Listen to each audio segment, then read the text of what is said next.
Hello friends, എല്ലാവർക്കും പുതിയ വീഡിയോയിലേക്ക് സ്വാഗതം. നമ്മളിന്ന് ഉണ്ടാക്കാൻ പോകുന്നത് ഒരു ആന്ധ്ര സ്റ്റൈൽ ചിക്കൻ കറിയാണ്. ഗ്രീൻ ചിക്കൻ എന്നൊക്കെ പറയാൻ വേണമെങ്കിൽ ഞാനിതിൽ മുളക് പൊടി ഒന്നും ചേർക്കണില്ല. എന്ന് വെച്ചിട്ട് എരിവിനൊന്നും കുറവില്ല കേട്ടോ.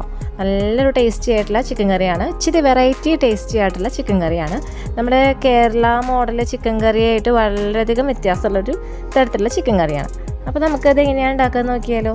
അപ്പോൾ അതിന് മുന്നേ എൻ്റെ ചാനൽ ഇതുവരെ സബ്സ്ക്രൈബ് ചെയ്തിട്ടില്ലെങ്കിൽ സബ്സ്ക്രൈബ് ചെയ്യാനായിട്ട് മറക്കരുത് കേട്ടോ. അപ്പോൾ ഞാനിവിടെ 2 കിലോ ചിക്കനാണ് എടുത്ത് വെച്ചിട്ടുള്ളത്. നല്ല പോലെ കഴുകി എടുത്ത് വെച്ചിട്ടുള്ള ചിക്കനാണ്. അപ്പോൾ നമുക്ക് പെട്ടെന്ന് തന്നെ എങ്ങനെയാണ് ഈ ചിക്കൻ കറി ഉണ്ടാക്കുന്നത് നോക്കിയാലോ. അപ്പോൾ ഞാൻ ആദ്യം എടുത്ത് വെച്ചിട്ടുള്ള ചിക്കനിലേക്ക് ആവശ്യത്തിനുള്ള ഉപ്പ് ചേർക്കുകയാണ് കേട്ടോ.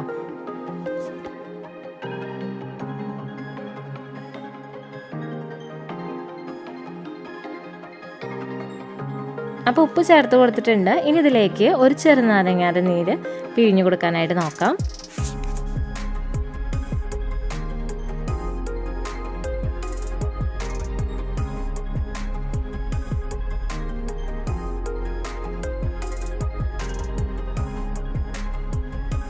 പിന്നെ ഇതിലേക്ക് 2 ടേബിൾ സ്പൂണോളം ജിഞ്ചർ ഗാർലിക് പേസ്റ്റ് ചേർത്ത് കൊടുക്കാനായിട്ട് നോക്കാം.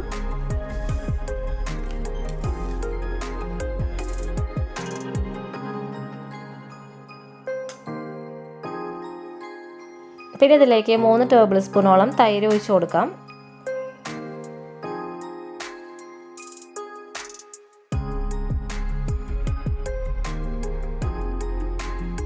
മൂന്ന് പച്ചമുളക് കഷ്ണങ്ങളായി അരിഞ്ഞത്. ശേഷം ഇതിലേക്ക് നമുക്ക് പൊടികൾ ചേർക്കാനായിട്ട് നോക്കാം. 1 ടീസ്പൂണോളം മഞ്ഞൾപ്പൊടി, 2 ടീസ്പൂൺ ഗരം മസാലപ്പൊടി,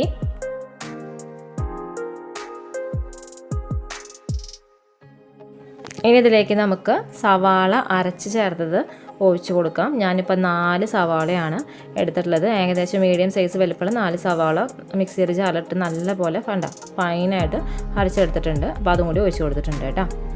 ഇതിൻ്റെ ഒപ്പം 2 സവാള അരിഞ്ഞു വെച്ചിട്ടുണ്ട്, അതും കൂടിയും ചേർത്ത് കൊടുക്കുകയാണ് കേട്ടോ. അപ്പോൾ ചിക്കനിലേക്ക് ഇതൊക്കെയാണ് ഞാൻ ചേർത്ത് കൊടുത്തിട്ടുള്ളത് കേട്ടോ. എന്നിട്ട് ഇത് നല്ല പോലെ നമുക്കിതൊന്ന് മിക്സ് ചെയ്തെടുക്കാം. അപ്പോൾ അതേ ചിക്കൻ നല്ലപോലെ മിക്സ് ചെയ്ത് വെച്ചിട്ടുണ്ട്. ഏകദേശം 1 മണിക്കൂർ നമുക്കിത് റെസ്റ്റ് ചെയ്യാനായിട്ട് വെക്കാം. അതിനുശേഷം നമുക്ക് ഈ ചിക്കൻ കറിയുടെ ബാക്കി കാര്യങ്ങൾ ചെയ്യാനായിട്ട് നോക്കാം കേട്ടോ. അപ്പോൾ അത് 1 മണിക്കൂറിന് ശേഷം ഞാൻ കാണിച്ചു തരാം. അപ്പോൾ അതേ ചിക്കൻ റെസ്റ്റ് ചെയ്യാനായിട്ട് വെച്ചിട്ട് 1 മണിക്കൂർ കഴിഞ്ഞിട്ടുണ്ട്. ഇനി നമുക്ക് ചിക്കൻ കറിയുടെ ബാക്കി കാര്യങ്ങൾ ചെയ്യാനായിട്ട് നോക്കാം കേട്ടോ. അപ്പോൾ നമ്മളിനി ചിക്കൻ കറി ഏത് പാത്രത്തിലാണ് വെക്കാൻ ഉദ്ദേശിക്കുന്നത് ആ ഒരു പാത്രം അടുപ്പത്ത് വെക്കുക. അതിനുശേഷം അതിലേക്ക് കുറച്ച് വെളിച്ചെണ്ണ വയ്ക്കുക. ആ വെളിച്ചെണ്ണ ഒന്ന് ചൂടായി വരട്ടെ കേട്ടോ. അപ്പോൾ അതേ വെളിച്ചെണ്ണ ചൂടായി വന്നിട്ടുണ്ട്. ഇതിലേക്ക് ഞാൻ കുറച്ച് കടുക് ചേർത്ത് കൊടുക്കുകയാണ്. ചേർത്ത് കൊടുക്കുന്ന കടുക് പൊട്ടി വരട്ടെ, അതുവരെ നമുക്കൊന്ന് വെയിറ്റ് ചെയ്യാം. ഇതിലേക്ക് 1 ടീസ്പൂണോളം നല്ല ജീരകം ചേർത്ത് കൊടുക്കുക. ഇതിനൊപ്പം തന്നെ കുറച്ച് കറിവേപ്പിലയും കൂടിയും ചേർത്ത് കൊടുക്കാനായിട്ട് നോക്കാം.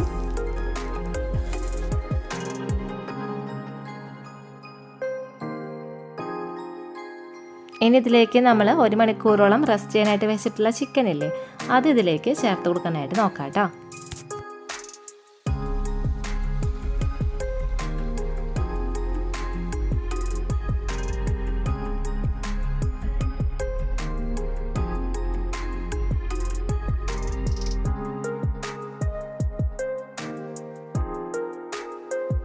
അപ്പോൾ ഇത് ചിക്കൻ എല്ലാതും ചേർത്ത് കൊടുത്തിട്ടുണ്ട്.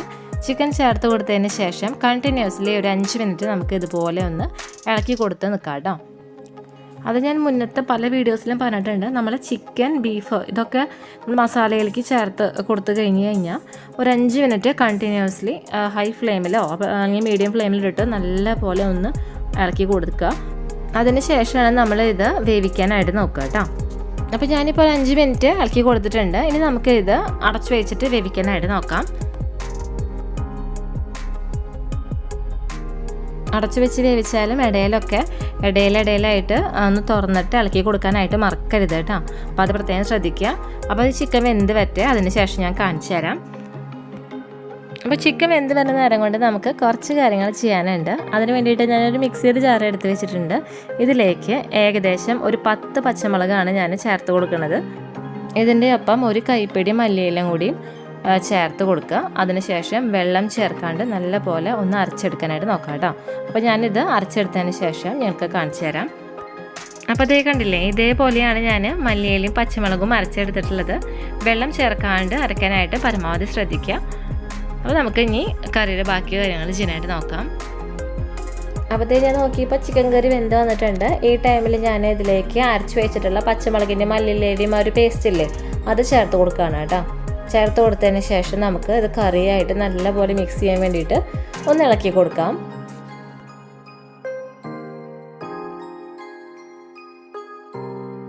അപ്പോൾ ഇത് ചിക്കൻ കറി നല്ലപോലെ മിക്സ് ചെയ്ത് കൊടുത്തിട്ടുണ്ട് കേട്ടോ. ഇനി ഇതിൽ ഇട്ട് കൊടുത്തിട്ടുള്ള ഉപ്പിൻ്റെ അളവെല്ലാം കറക്റ്റല്ലേ എന്ന് നോക്കുക. അഥവാ കുറവാണെങ്കിൽ ആവശ്യത്തിന് ഉള്ള ഉപ്പ് ചേർത്ത് കൊടുക്കുക. ഞാനിപ്പോൾ ഇച്ചിരി ഗ്രേവി ടൈപ്പിലാണ് എടുക്കുന്നത്. ഇതെന്ന് പറയുമ്പോൾ ഏകദേശം ഒരു ചപ്പാത്തി, പൊറോട്ട, അതുപോലെ തന്നെ വൈറ്റ് റൈസ്, അതിനൊക്കെ ഒപ്പം നല്ലൊരു കോമ്പിനേഷനായിട്ടുള്ള നേരത്തെ പറഞ്ഞ പോലെ സ്പെഷ്യൽ ടേസ്റ്റി ആയിട്ടുള്ള ഒരു ചിക്കൻ കറിയാണ്. ഇനി നിങ്ങൾക്ക് ഗ്രേവി വേണ്ട എന്നുണ്ടെങ്കിൽ നല്ല തിക്കായിട്ട് ഇതിൻ്റെ വെള്ളമൊക്കെ വറ്റിച്ചെടുത്താൽ മതി. അപ്പോൾ നല്ല ഡ്രൈ ആയിട്ട് കിട്ടും. അങ്ങനെ കഴിക്കാൻ വേറൊരു ടേസ്റ്റാണ്. അപ്പോൾ അങ്ങനെ ഇഷ്ടമുള്ളവർ അങ്ങനെ എടുക്കാനായിട്ട് നോക്കാം കേട്ടോ. അപ്പോൾ ഇതേ കണ്ടില്ലേ, ഞാൻ ഈ ഒരു തിക്നെസ്സിലാണ് ഇതിൻ്റെ ഫ്ലെയിം ഓഫ് ചെയ്യുന്നത്. ഓഫ് ചെയ്തതിന് ശേഷം ഇതിലേക്ക് കുറച്ച് കറിവേപ്പില ചേർത്ത് കൊടുക്കാം. ഇതിനൊപ്പം തന്നെ ഒരു 3 പച്ചമുളക് നടുകീറിയത് ചേർത്ത് കൊടുക്കാം കേട്ടോ. അപ്പോൾ ഇത്രയേ ഉള്ളൂ, നമ്മുടെ ആന്ധ്ര സ്റ്റൈൽ ചിക്കൻ കറി റെഡി ആയിട്ടുണ്ട്. അപ്പോൾ എല്ലാവരും ഇതുണ്ടാക്കി നോക്കണം. ഉണ്ടാക്കി നോക്കിയിട്ട് ഇഷ്ടമായെങ്കിൽ ഫീഡ്ബാക്ക് കമൻറ്റ് ചെയ്യാനായിട്ട് മറക്കരുത്. അതുപോലെ തന്നെ എല്ലാവർക്കും ഈ വീഡിയോ ഇഷ്ടമായെങ്കിൽ ലൈക്ക് ചെയ്യുക, ഷെയർ ചെയ്യുക. അതുപോലെ സബ്സ്ക്രൈബ് ബട്ടൺ അടുത്തുള്ള ബെല്ലൈക്കണിൽ ക്ലിക്ക് ചെയ്യാനായിട്ട് മറക്കരുത് കേട്ടോ. അപ്പോൾ വരുന്ന ഓൾ ബട്ടണിൽ ക്ലിക്ക് ചെയ്യുകയാണെങ്കിൽ ഞാനിടുന്ന പുതിയ വീഡിയോസിൻ്റെ നോട്ടിഫിക്കേഷൻസ് എല്ലാം നിങ്ങൾക്ക് കിട്ടുന്നതായിരിക്കും കേട്ടോ. അപ്പോൾ എല്ലാവർക്കും ഈ വീഡിയോ ഇഷ്ടമായെന്ന് വിശ്വസിക്കുന്നു. എല്ലാവരും ഉണ്ടാക്കി നോക്കാൻ മറക്കരുത്. അപ്പോൾ എല്ലാവർക്കും പുതിയൊരു വീഡിയോ വരുന്നവരെ നന്ദി, നമസ്കാരം.